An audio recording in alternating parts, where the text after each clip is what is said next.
And to begin our questions, we have the Deputy Chair of the Committee, Senator Baker.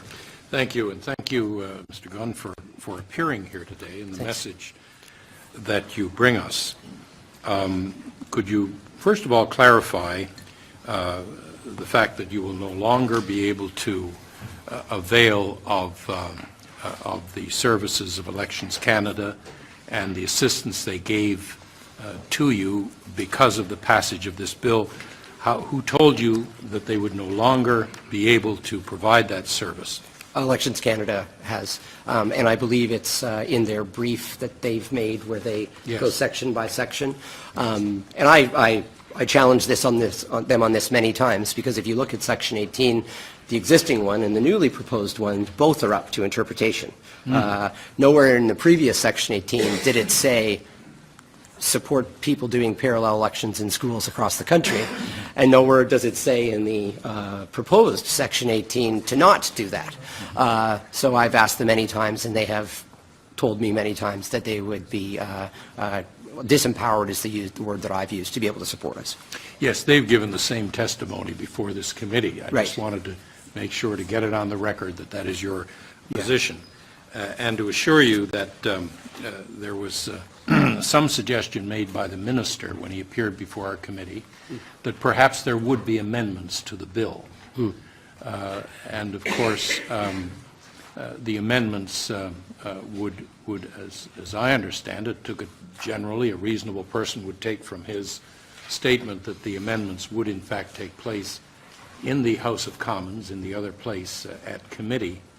And then, of course, now just to negative another portion of your statement, you said that the bill arrives in the Senate, as the Chair said, in May, and it may be passed immediately. Well, if there were amendments, it couldn't be passed immediately. It would be unlawful. They still have to be dealt with in this committee.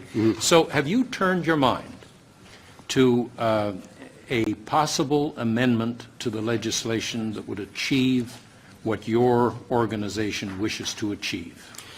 I think I'll stick with what I said at PROC, because I think that what I said at PROC is Now, PROC is the right, Procedure and House Affairs Committee. Sorry, the House of Commons. That's yes, I'm just for the viewing public. Yeah, I think you call it the other place. Is that what the other place? Yeah, it's, that other place. I never knew the term PROC before either, so maybe I'm trying to sound cool or in the know. But I said at the time that I didn't see a reason why you just couldn't leave. My opinion, I guess, and it's more of a personal opinion, is that I think there's some bigger things to deal with than the Section 18 stuff. My first suggestion to PROC, the other place, was just leave Section 18 and have your dialogue on the vouching and the other issues that have come up. I think the reason that I do that is I'm not a lawyer. I'm not going to pretend to be a lawyer. You could ask me to pretend to be a lawyer, but I would advise you not to take my advice, because I'm not a lawyer. I don't write bills. And I still think that it could be interpreted with the proposed Section 18, just as it was interpreted with the previous one, that we could carry on our work through the support of Elections Canada. My sense, though, and just tell me if I'm wrong, is that there is it seems that people don't want Elections Canada to be doing this types of communication. And I thought that over the past couple of days there's been some discussion about other groups or new agencies or something, and I don't know anything about that. And we could talk about that further, but I just feel that in a bill, I just don't know if you want to put in a one-liner that says something that elections, I don't know if that's great bill making. Maybe you could, well, anyone can tell me different, I don't know. Just put in a line about, and Elections Canada should encourage people under the voting age to participate. I'm not sure how you would draft it. I guess you could draft one, but I'm not the person to tell you what that amendment is. I'm sure this smart table of accomplished Canadians can figure that out on your own, I imagine. In other words, you're saying to verify, if impossible, if it can be done under the new wording, and if it can't be done, for a suggested amendment to be approved by the committee, whereby it would accomplish what you've been able, what you want done, and what you've been able to do in the past. I mean, I think that I don't know if I've heard this said, but I think I'm sensing that there's some concern of people working on the why to vote. Is that is that kind of a little bit of head nod there? And so I believe that what we do is the when, where, and how to vote. I cannot control the fact that out of that experience in schools, a why develops. So I have to honestly tell you that we actually, by the result of this going well in a school, kids learn their own why. They learn their own why because candidates come into the auditorium. In a big school, there could be 1,000 kids. They are grilled, the kids feel empowered, but they also haven't made up their mind yet, so they care to hear the responses. That's a why that results out of the program, right? So I think I'd like to be public of the fact that a why results of us teaching the when, where, and how. Yes. And I don't think people should be scared of the why. I can understand people's apprehension of some of the maybe why type efforts in the past. I'd need to be reminded of them and more clear on them because I can't recall many. But our program teaches the why just by doing what we do without having to try to. And the wisdom of their decisions. You notice they predicted exactly what happened with the general public. They predicted a conservative victory, albeit they were perhaps more wise because they said minority. But thank you very much for your presentation. It's been very enlightening, Mr. Gunn. Yeah, thank you. And Mr. Baker, if I asked, did you have an old friend from out east, Francis LeBlanc? Yes. Okay, he's on my board, so I thought I would fantastic. say hi for you. Good choice. Yeah. Thank you. Yeah. Senator From. Thank you, Mr. Gunn. Thank you for being here. And I would like to commend you and your organization for the important work you do. I don't think... No, it's on. Okay. I don't think you will have any difficulty persuading the senators in this room that this work is really vital and important to our democracy. Thank you. So I would just like to have a little more understanding about the relationship between Civics and Elections Canada. Sure. They fund your program, and then you take over from there?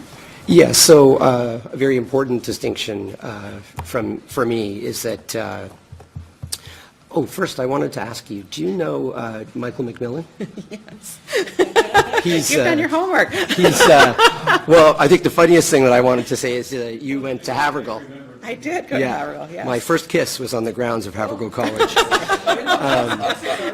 Not with any frums, But wait, I went to Crescent, so. Very important for me to point out is that we created this on our own.